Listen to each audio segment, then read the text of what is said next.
स्नातक प्रथम वर्ष की सभी छात्राओं का स्वागत है। ई वीडियो श्रृंखला में आज का हमारा जो विषय है वो है भक्तिकालीन साहित्य की सामान्य प्रवृत्तियाँ या विशेषताएं।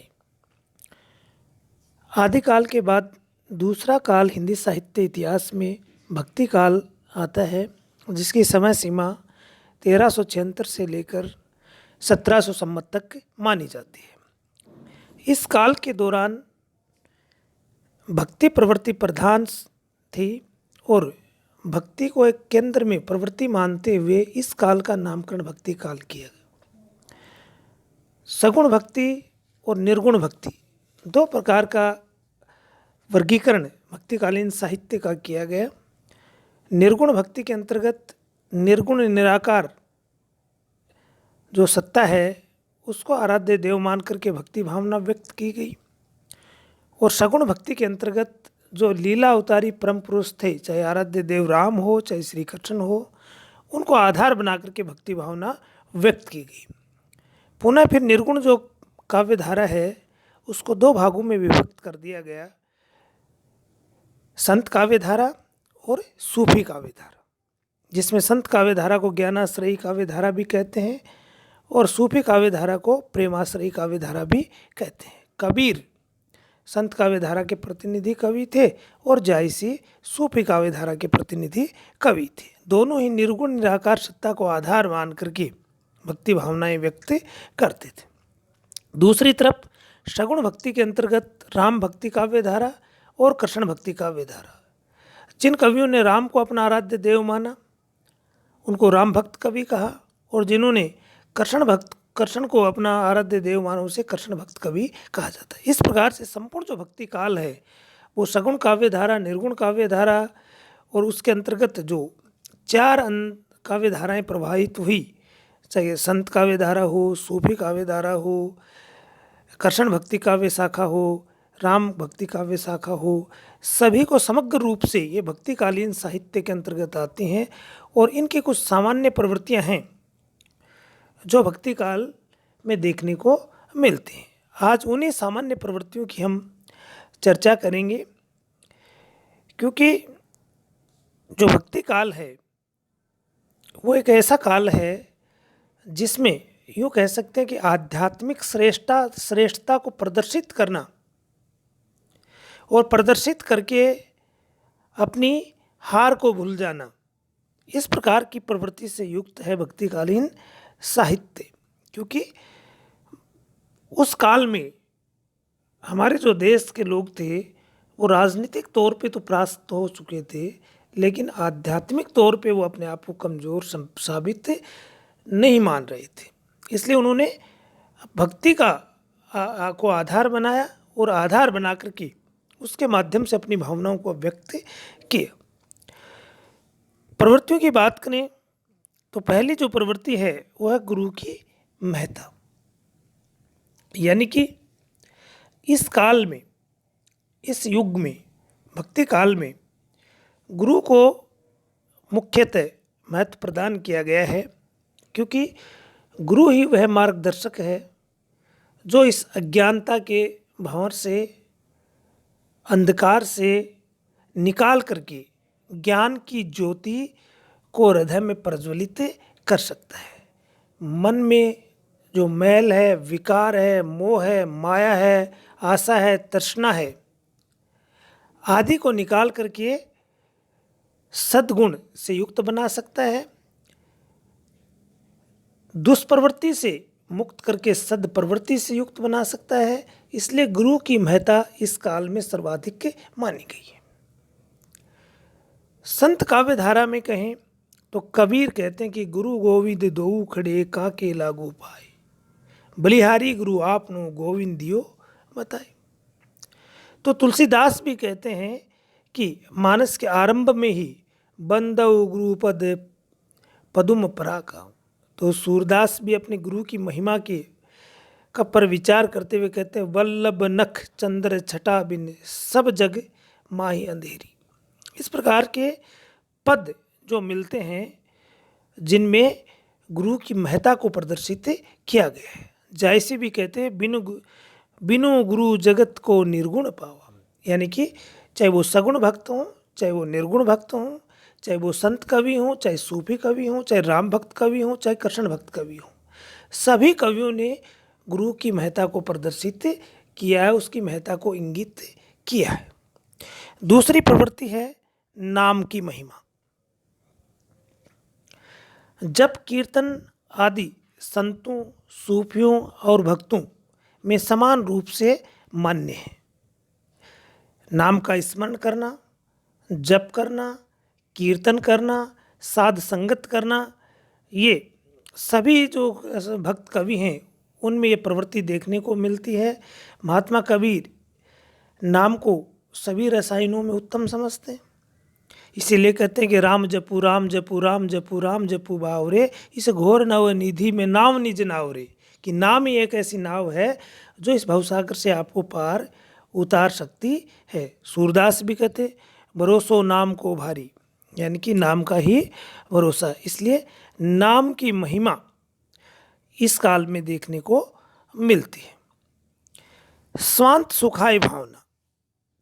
इस काल के जो कवि थे वे किसी भी राजा के यहाँ आश्रय में नहीं रहते थे, आदिकाल की तरह और रीतिकाल की तरह। आदिकाल के कवि आश्रयदाताओं की प्रशंसा करते हैं, रीतिकाल के कवि आश्रयदाताओं की प्रशंसा करते हैं। इसलिए वो अपने स्वांत सुखाई के लिए आत्मानुभूति कोई अभिव्यक्ति नहीं कर पाते थे। वो अपने आश्रयदाता को खुश करने के लिए इस प्रकार की रचनाएं करते थे। लेकिन भक्ति काल के जो कवि थे, जो संत कवि थे या भक्त, दोनों ही प्रकार के कवियों ने राजाश्रय की परवाह नहीं की और उन्होंने जो कुछ भी लिखा है वो स्वांत सुखाय लिखा है, जनहित में लिखा है, मन की शांति के लिए लिखा है। कबीर ने मुसलमान शासकों के धर्म की पर्याप्त प्रदर्शना की। जायसी ने बादशाह वक्त अपने समय के बादशाह की स्तुति की अवश्य, लेकिन मसनवी शैली का पालन करने मात्र के लिए, न कि उनकी खुशामद करने के लिए। अष्टाप के कवि तो यहाँ तक कहते कि संतन को कहाँ सीकरी सो काम, आवत जात पन्हैया टूटे बिसर गयो हरि नाम। इसलिए यह जो भक्ति काल का जो काव्य लिखा गया वो स्वांत सुखाय काव्य लिखा गया, न कि आश्रयदाताओं की प्रशंसा में लिखा गया। भक्ति की प्रधानता। इस युग में भक्ति एक केंद्रीय प्रवृत्ति थी और सभी कवियों ने, चाहे निर्गुण कवि हों, चाहे सगुण कवि हों, संत हो, सूफी हो, सभी ने भक्ति को एक प्रमुख संजीवनी बूटी के रूप में स्वीकार किया है। चारों संप्रदायों में भक्ति भावना को माना है, स्वीकार किया है। कबीर ने भी भक्ति को मुख्यता प्रदान की। कहते हैं हरि भक्ति जाने बिना बूढ़ी मोआ संसार। प्रेम मार्गियों का प्रेम भी भक्ति का ही रूप है। भक्त तो भक्त है ही। भक्तों ने भी ज्ञान का विरोध नहीं किया, केवल भक्ति विरोधी ज्ञान का खंडन किया है। सूरदास जी गोपियों द्वारा उद्धव को कहलाते हैं, बार बार यह वचन निवारो भक्ति विरोधी ज्ञान त्यारो। यानी कि भक्ति का विरोध नहीं, भक्ति के विरोध में जो ज्ञान दिया जाता है उसका वो विरोध करते हैं। इसलिए जो भक्ति है उसको बड़ा महत्व दिया गया है इस काल में, क्योंकि इसमें संत, प्रेम, राम, कृष्ण आदि साहित्य में ईश्वर की आराधना के लिए भक्ति पर समान रूप से बल दिया गया है। जहाँ कबीर के ईश्वर निराकार हैं, वे ज्ञान गम्य हैं, किंतु भक्ति के बिना उसकी प्राप्ति नहीं हो सकती है। इसलिए भक्ति के स्वरूप अलग हो सकते हैं, लेकिन भक्ति की महत्ता अवश्य थी। अगली प्रवृत्ति है आडंबरों का विरोध। यानी कि भक्ति काल के जो कवि थे उन्होंने तंत्र मंत्र, जादू टोना, झाड़ फूंक आदि का विरोध किया है। प्रमुख रूप से संत कवियों ने इन सभी का विरोध किया, क्योंकि ये कवि व्यक्ति की उन्नति में इन तंत्र मंत्र, जादू टोना और आडंबर हैं उनको व्यक्ति की उन्नति में विरोधी मानते थे। इसलिए बाह्याडंबरू का इन्होंने विरोध किया। तुलसी तो कहते हैं सिया राम मय सब जग जानी को मानने वाले थे। सभी संत और भक्त कवियों में समान रूप से पाई जाने वाली भावना आडंबरों का विरोध की थी, यानी कि आडंबर का समर्थन वो कतई नहीं करते थे। और इसलिए आडंबरी अंधभक्ति को प्रश्रय देने का कार्य किसी भी कवि ने इस युग में नहीं किया है। इसके बाद अगली जो प्रवृत्ति है वो अहंकार का त्याग। भक्ति काल के कवियों ने ये माना कि अहंकार विनाश का सबसे बड़ा कारण होता है, और जब तक व्यक्ति में अहंकार रहेगा, अभिमान रहेगा, तब तक वह भगवान की भक्ति नहीं कर सकता है। यानी कि भगवत प्राप्ति के लिए अहम का तिरोहित होना, अहम का गायब होना बहुत जरूरी है, आवश्यक है। क्योंकि अहंकार जब तक नहीं त्यागेगा तब तक भक्त सही मायने में भक्त नहीं हो सकता है। इसलिए उन्होंने कहा कि अहंकार त्याग होना जरूरी है। चाहे वो तुलसी हो, चाहे वो सूर हो, चाहे कबीर हो, चाहे जायसी हो, सभी ने अहंकार का विरोध किया है, अहम भावना का विरोध किया है, उसको त्यागने की बात कही है कि अगर भगवान को प्राप्त करना है, अगर मोक्ष प्राप्त करना है, अगर सांसारिक जो मोह माया से मुक्ति पानी है, तो अहंकार का त्याग करना होगा। चाहे वो शक्ति का अहंकार हो, चाहे वो धन का अहंकार हो, चाहे वो वैभव का अहंकार हो। इसलिए अहंकार के त्याग की भावना इस काल की कवियों की रचनाओं में देखने को मिलती है, एक प्रमुख प्रवृत्ति के रूप में ये पाई जाती है। साधु संगति की महिमा। इस काल के जो कवि हैं उन्होंने साध संगति को भी महत्व दिया है, सज्जन की संगति को महत्व दिया है, और दुर्जन की संगति से बचने के लिए कहा है।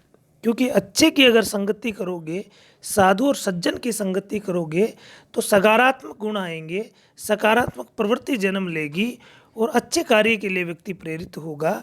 इसलिए कहते हैं कि ब्रह्म के निर्गुण और सगुण रूप मानने वाले संत और भक्त दोनों ही प्रकार के कवियों ने सत्संग को विशेष रूप से महत्व प्रदान किया है। कबीरा संगति साधु की हरे और की व्याधि। कबीर कहते कबीरा संगति साधु की संगति, सज्जन की संगति करने से दूसरे की रोग या पीड़ा को दूर कर देता है। संगति बुरी असाधु की आठों पहर उपाधि।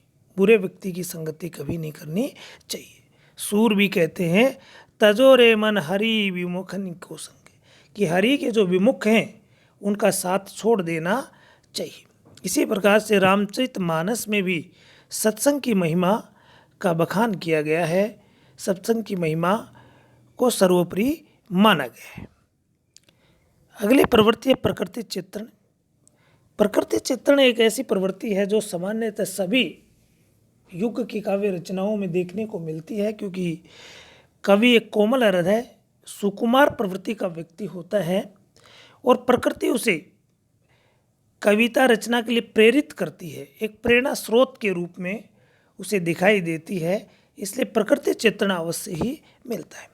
भक्ति काल के भी सगुण और निर्गुण संत, सूफी, राम भक्त और कृष्ण भक्त सभी कवियों ने प्रकृति का सुंदर चित्रण अपने काव्य के अंतर्गत किया है, जिसमें आलंबन परक और उद्दीपन परक दोनों ही प्रकार का चित्रण इनमें देखने को मिलता है।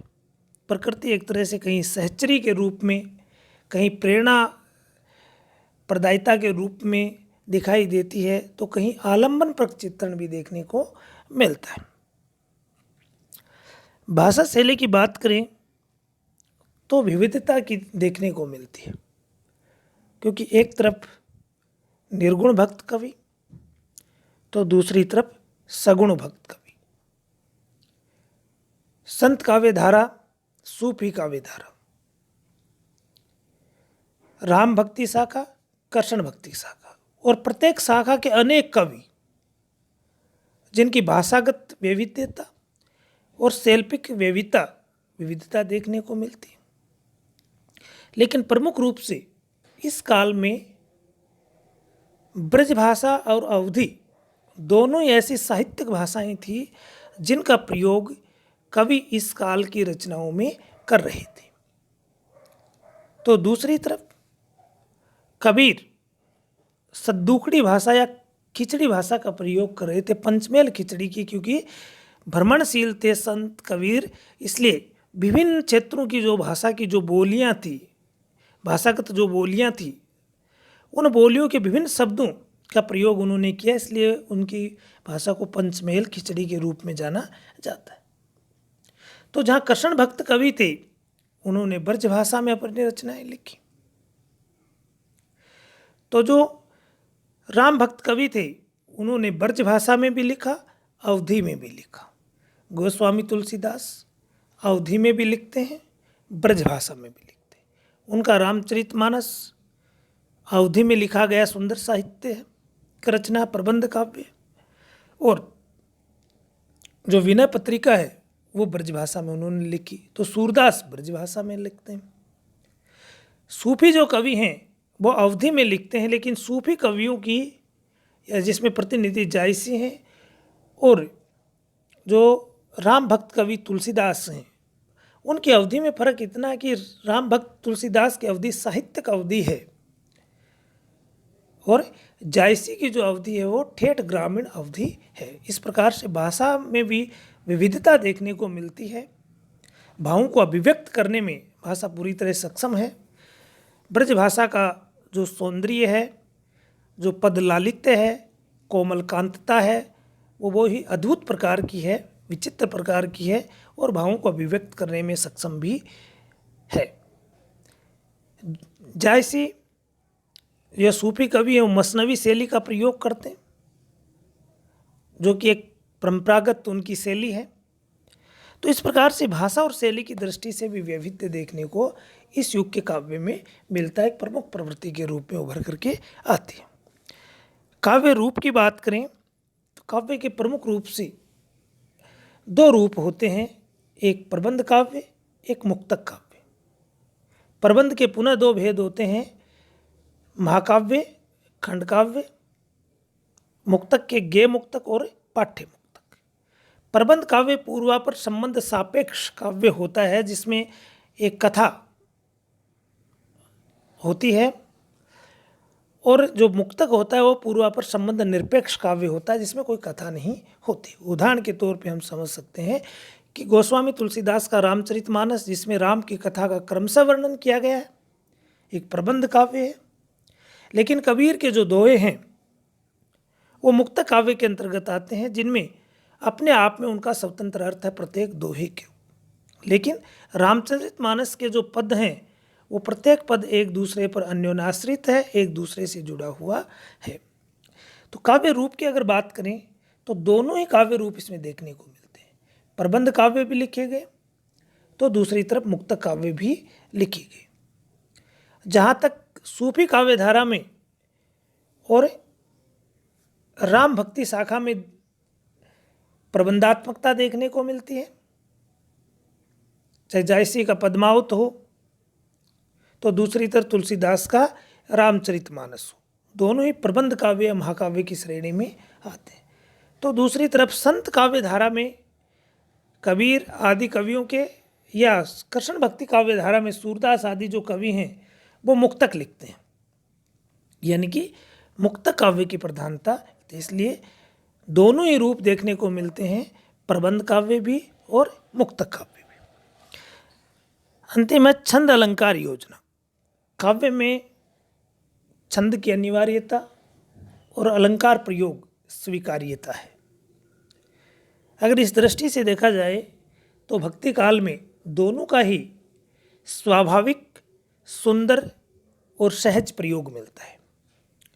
छंद वैविध्य मिलता है, विविध छंदों का प्रयोग इसमें हुआ है, चाहे वो दोहा छंद हो, चौपाई छंद हो, छप्पय छंद हो, रोला हो, उलाला हो, छंद वैविध्य देखने को मिलता है।